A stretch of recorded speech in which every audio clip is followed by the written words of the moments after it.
I just wonder, you're not suggesting, by virtue of submitting your amendment, that COVID-19 isn't dangerous or serious, and you agree that it's dangerous?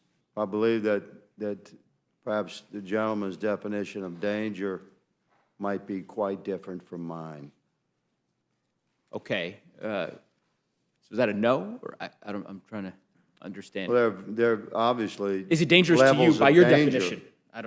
You know, there's levels of danger, good sir, and I would put a virus along the lines of the flu far down my list of priorities that I would consider as dangerous in my life. I have lived a life that I've stared danger in the eye many, many times, and it never resembled COVID. In the clip, we can see the Republican congressman from Louisiana taking questions from Democratic Congressman Joe Neguse of Colorado during a House Rules Committee amendment testimony. Neguse is seen here asking Higgins about his previous stance that COVID isn't something he considers to be dangerous, even though when he had COVID, it nearly killed him. This is an article from August 13th of 2021 from a newspaper titled The Advocate. I think it's a Louisiana newspaper. The headline is, Clay Higgins says COVID, quote, almost killed me, remains opposed to mandates. And there's a paragraph here, I'll quote from it, just so that we're clear. It says, regarding COVID-19, Higgins, Representative Higgins, of course, told the audience of several dozen residents at the event organized by the African American Chamber of Commerce that the disease, quote, almost killed me, end quote. Quote, there was a day there when I wasn't sure y'all were going to have to tolerate me much longer, end quote, he said. Higgins, seemingly without understanding how those two statements contradict each other, doubled down on both of them. So to recap, something that almost killed him is not something he considers to be dangerous. In fact, he continued to liken COVID to the flu, which, by the way, also kills people. Quote, my wife, my son, and I got COVID about a month ago, the Delta variant, and I've never been knocked down that hard in my life. I'm fully recovered now. My suits fit better, end quote. So that is an accurate assessment of yes, sir, I faced death's door from the Delta variant of COVID, and I remain very heavily inoculated, having gained natural immunity and lived through that experience because I'm a healthy American, and I remain unvaccinated by the experimental vaccine, which I'm sure you got. Good luck with that. But yeah, I battled COVID a couple of times. One time brought me to death's door, but here I am. Well, I'm glad you're healthy, Mr. Higgins. And again, I was just asking the question. I think most people with that headline would come away with the impression that it's dangerous if they said it almost killed me. But anyway. He went on to disparage the quote-unquote experimental COVID vaccine, and he made the assumption that Congressman Neguse did, in fact, get the vaccine. Now, what's weird about that is that it probably is a safe assumption that Neguse is vaccinated, whereas Higgins is not, because this whole COVID ordeal, at least as far as regular people and their health is concerned, is literally a health issue, not a political one. Rather, it never should have been made to be a political one. But the fact that we can now safely assume someone's vaccination status based on their political affiliation is honestly kind of sad. I'm a Democrat, as you know, and I think everyday Republicans who refuse to get vaccinated, specifically based on a political ideology, have been misguided by their leaders and made to be distrustful of the scientific community for political reasons, and yeah, I think that's sad. I don't have to agree with people politically to not want them to die from a deadly disease.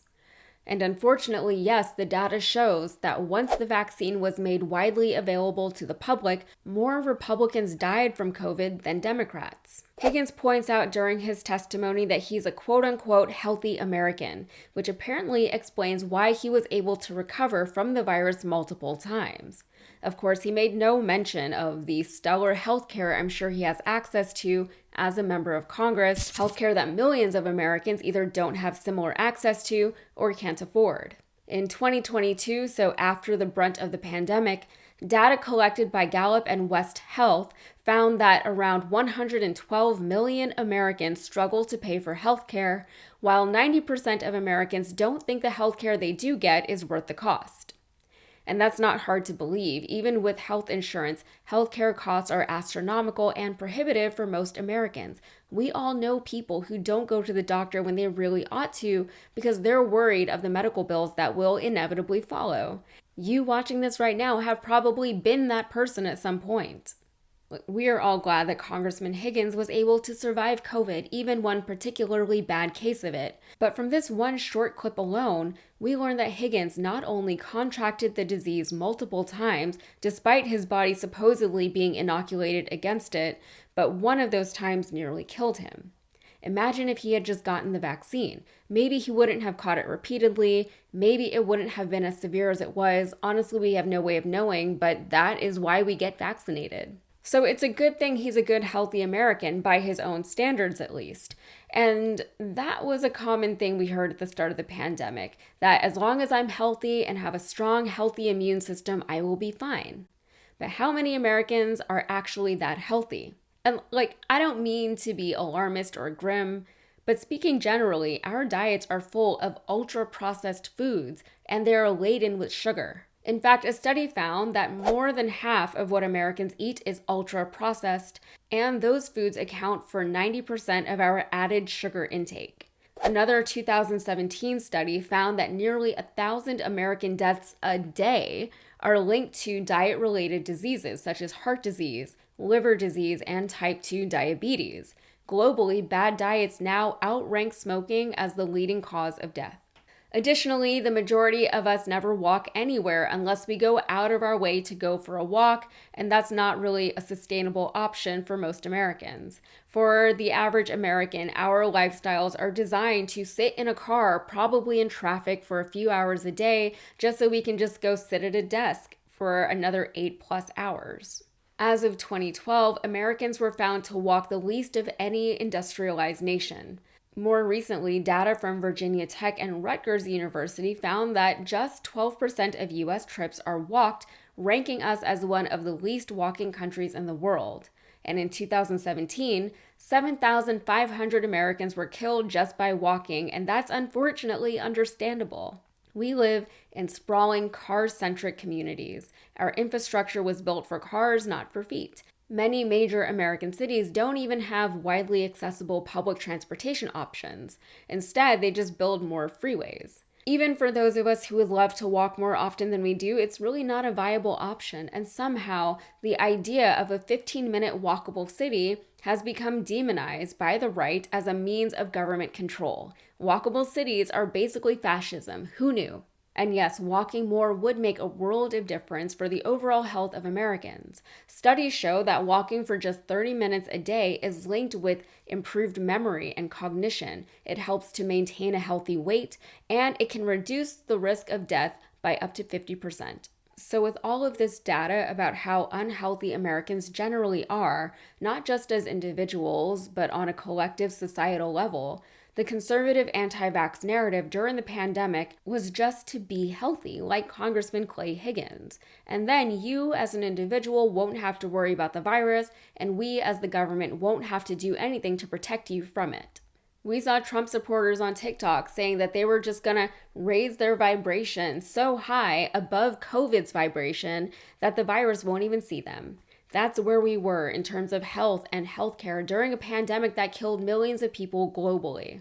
But the worst part of the whole interaction between Higgins and Neguse was that Higgins, who was elected as a representative of the people, was using his own personal experience to determine what he thought would be fine for millions of other Americans, most of whom don't resemble him at all. He fought his way back from the brink of death by his own admission, so he now thinks that's normal somehow. If he did it, why can't everyone else? Why did anyone die from COVID then?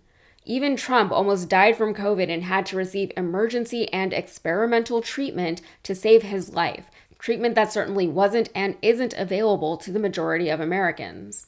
Now, of course, we draw on our own personal experiences when making future decisions, even when making those decisions for others. But the decision-making process should never end with personal experience.